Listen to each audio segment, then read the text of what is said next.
Sudan's President Omar al-Bashir, facing near-daily demonstrations against his government, took a newly conciliatory tone with the protesters on Wednesday, saying they are mostly young with poor prospects, and pledging to release detained journalists.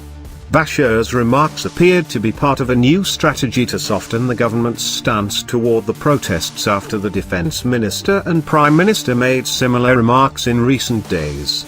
Most of the protesters are young, and there are factors that drove them to take to the streets, including inflation, which led to higher prices, and the limited job opportunities that don't match the number of graduates, Bashir told journalists invited to the presidential palace for a discussion of recent events.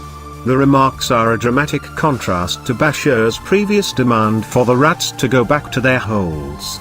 Bashir warned against destabilizing the Sudanese state, however, saying you can look at what happened in Libya, which has been in a state of turmoil since a 2011 civil war led to the overthrow of long-standing ruler Muammar Gaddafi. The protests, which started on December 19, were triggered by price increases, limits on cash withdrawals and other economic hardships, but have since shifted focus to Bashir's 30-year rule.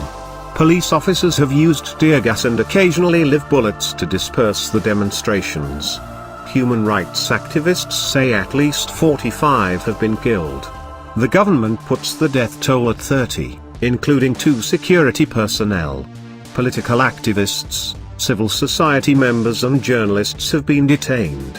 Bashir said all journalists who have been jailed in connection with the protests would be released. Activists estimate the number of journalists in prison at 16. He also said young people's anger was fueled by the wrong implementation of Sudan's public order laws. The morality laws have been criticized by human rights organizations for restricting the freedom of women by, for example, making it a crime for a woman to wear trousers.